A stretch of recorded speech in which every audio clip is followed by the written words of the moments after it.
The industrial smoke had been rising from the old textile district for decades, but lately, it carried something darker than pollution.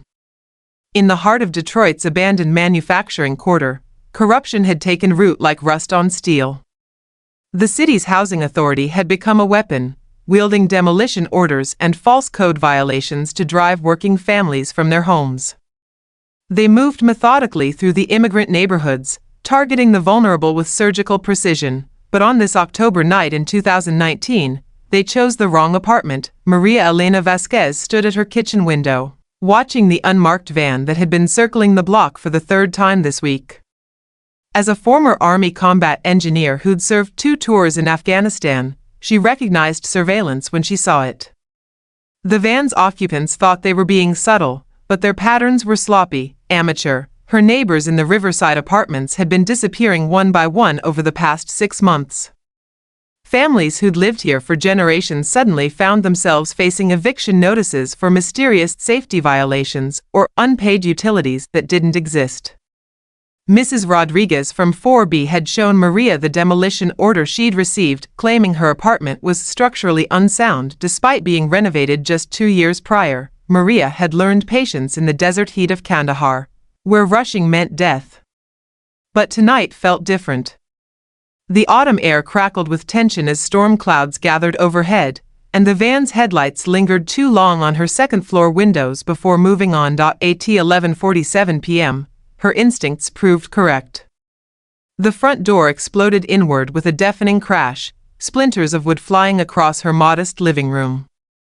Housing Inspector Vincent Kruger stormed in first, flanked by 3 enforcement officers in tactical gear, their faces hidden behind riot masks.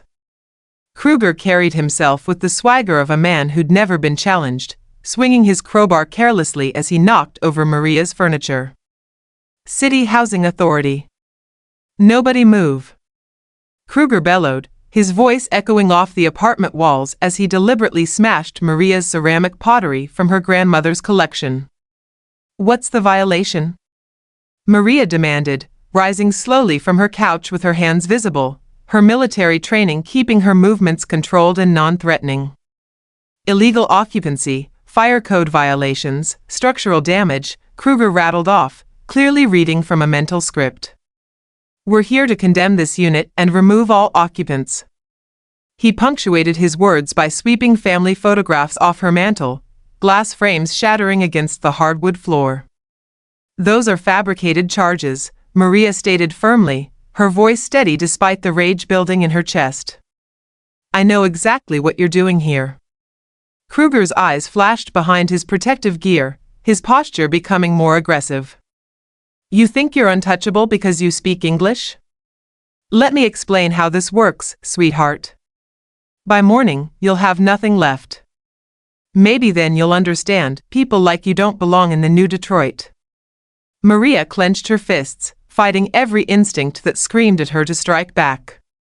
She knew the consequences of violence against authority figures, even corrupt ones. You're manufacturing this entire operation.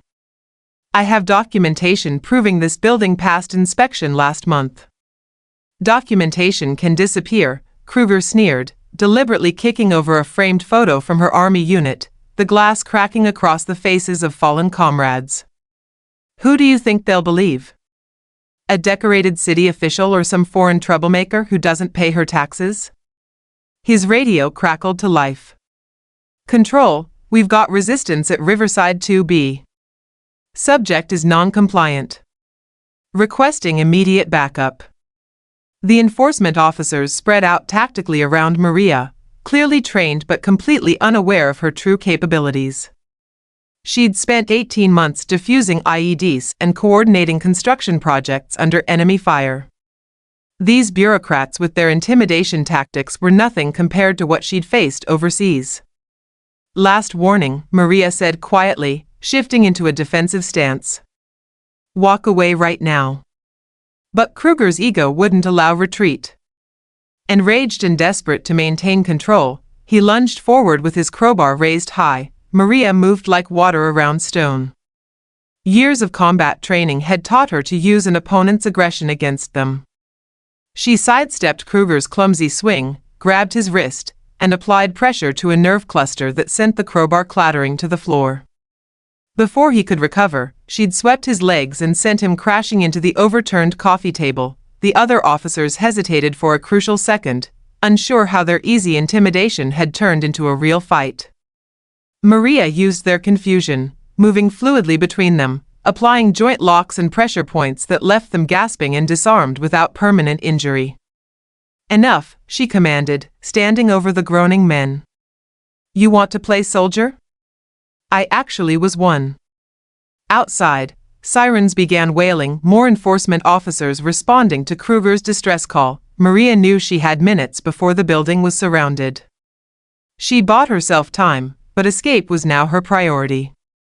More than that, she needed answers. Why was the housing authority targeting this specific neighborhood?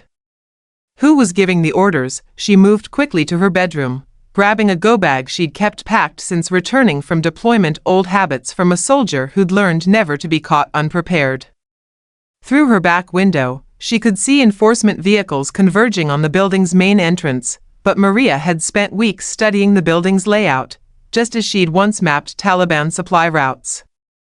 She knew about the maintenance access to the adjoining warehouse, the blind spots in the street lighting, the storm drains that connected to the old industrial complex. As Kruger's backup team stormed her apartment, Maria was already 3 blocks away, moving through shadows like a ghost. From a payphone outside a 24-hour diner, Maria called the only person she trusted completely, her younger brother Carlos, a civil rights lawyer who specialized in housing discrimination cases. "They just raided my place," she said without preamble. "No warrant, fake violations, the whole setup. They're clearing out the Riverside building systematically." Carlos's voice sharpened immediately. "Are you hurt? Where are you?" "I'm fine, but I need information. This isn't random harassment, there's a pattern here. Someone's coordinating these fake condemnations." "I've been tracking similar cases across the district," Carlos admitted. "Families getting evicted on bogus charges, buildings getting demolished within weeks, then the land gets sold to developers for luxury condos. If I can connect the enforcement officers to the real estate companies, we might have grounds for a federal investigation." "Get me names," Maria said, scanning the street for any signs of pursuit. "I'm going to find proof." Meanwhile, across town, Detective Sarah Kim sat in her patrol car reviewing the incident report from Riverside Apartments. Something about the whole situation felt wrong. Vincent Kruger claimed he'd been attacked by a violent squatter, but the man she'd just interviewed had defensive wounds on his hands and wrists, injuries consistent with being disarmed, not with being assaulted. Kim had been investigating suspicious demolition orders for months, suspecting connections between the housing authority and developer money. This incident might be the break she'd been looking for. 2 nights later, Maria crouched outside the housing authority's administrative building, watching the security patterns through night vision binoculars she'd acquired through old military contacts. The building was mostly empty except for a skeleton crew of maintenance workers and one office that remained lit on the 3rd floor. Getting inside was easier than infiltrating a Taliban compound. Maria disabled the external sensors, slipped through a loading dock window, and made her way to the records department. She needed to find the connection between the fake violations and whoever was profiting from the forced relocations. What she found was worse than expected. Files upon files of fraudulent inspection reports, all signed by Kruger but clearly following a template. Demolition orders predated by weeks before the supposed violations occurred. And most damning of all, a contract between the city and Meridian Development Corporation for the purchase of cleared residential properties in the Riverside district. Maria was photographing the documents when she heard footsteps in the corridor outside. Vincent Kruger appeared in the doorway, this time accompanied by 2 private security contractors instead of city enforcement officers. His face was still bruised from their previous encounter, and his eyes burned with hatred and humiliation.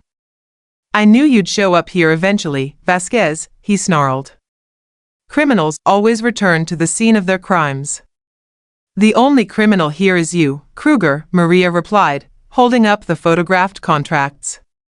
These documents prove everything. But Kruger was beyond reason now. His reputation had been destroyed by a woman he'd expected to intimidate into submission. He pulled a pistol from his jacket, his hands shaking with rage. The confrontation was brief but decisive. Kruger's private contractors were skilled, but they were used to intimidating unarmed civilians, not combat veterans. Maria used the office environment to her advantage, turning filing cabinets into cover and using the narrow corridors to prevent them from surrounding her. When it was over, Kruger lay unconscious on the floor, his weapon secured, and Maria had everything she needed, not just the paper trail, but recorded confessions she'd captured during the fight. More importantly, she discovered the real puppet master behind the operation, Thomas Meridian, CEO of Meridian Development, who had been using the housing authority as his personal demolition crew to clear valuable real estate for his luxury development projects. But as she prepared to leave the building, alarms began blaring throughout the complex. Security had finally discovered the breach. Maria made it out of the building just as Detroit police units began arriving, but she knew her time was running short. She needed to get the evidence to someone who could act on it before Meridian's influence could suppress the story. She contacted Michael Torres, an investigative journalist with the Detroit Free Press who'd been covering housing corruption for years. They met at dawn in Hart Plaza, the Detroit skyline providing an ironic backdrop as Maria handed over the proof of systematic displacement. "This is bigger than just housing violations," Torres said, reviewing the documents. Meridian has been using city resources to conduct what amounts to ethnic cleansing, targeting immigrant and minority neighborhoods specifically. "Can you get this published before they silence it?" Maria asked. "Already on it," Torres replied, uploading the files to secure servers. "But Meridian has connections throughout city government. They'll try to discredit you as a dangerous fugitive." He was right. By the evening news, the story had been twisted beyond recognition. The anchor reported that housing enforcement officers were brutally attacked by an unstable veteran and that Maria Vasquez was wanted for assault on city officials and breaking and entering. Chief Inspector Wallace assured viewers that the woman's claims were desperate fabrications by a disturbed individual trying to avoid prosecution. But Torres had been thorough. While the local news buried the corruption story, he'd simultaneously released the evidence to federal authorities and national media outlets. FBI Special Agent Janet Morrison arrived in Detroit within 24 hours, carrying federal warrants for Thomas Meridian, Vincent Kruger, and a dozen other co-conspirators. The housing authority's entire enforcement division was placed under federal investigation. Maria watched from Carlos's office as Meridian was led from his corporate headquarters in handcuffs. The man who'd destroyed dozens of families finally facing consequences for his actions. "How did you know to contact the FBI instead of local authorities?" Detective Kim asked when she came to take Maria's official statement. "In Afghanistan, I learned that corruption is like cancer," Maria replied. "You can't treat it from the inside. Sometimes you need outside intervention to cut out the disease." The investigation revealed the full scope of Meridian's operation. Over 200 families had been illegally evicted from their homes using fabricated violations. The developer had profited by millions while destroying entire communities. 6 months later, Maria stood in the same apartment where everything had begun, but now it looked completely different. The Riverside Apartments had been renovated through a federal community development program, and many of the displaced families had returned home. Mrs. Rodriguez from 4B brought her famous tamales to celebrate the building's reopening. Children played in the courtyard that had once been slated for demolition. The community had not just survived Meridian's assault, they'd grown stronger from it. "You think this will stick?" Detective Kim asked, joining Maria on her balcony as they watched the celebration below. "Men like Meridian have lawyers, connections, appeals processes." Maria looked out over the neighborhood, where families were rebuilding their lives with federal assistance and community support. "People like Meridian aren't the disease, Detective. They're symptoms of a system that allows them to exist. But this case sent a message: we won't be erased quietly." "And the system?" Kim pressed. Is changing, one conviction at a time, Maria replied.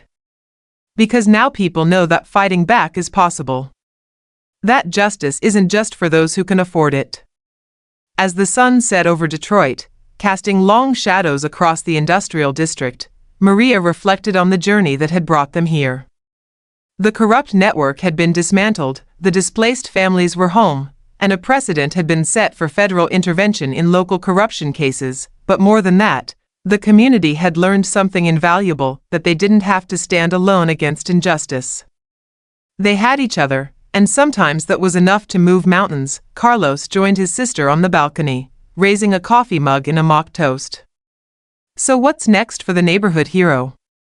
Maria smiled, watching children play where they'd almost lost their homes. Same thing as always, making sure this never happens again. In the distance, construction cranes worked on legitimate affordable housing projects, their lights twinkling like stars against the darkening sky. Detroit was rebuilding, but this time with its communities intact and its people protected. The factory district had endured decades of decline, but tonight it stood as proof that justice could prevail when ordinary people refused to stay silent.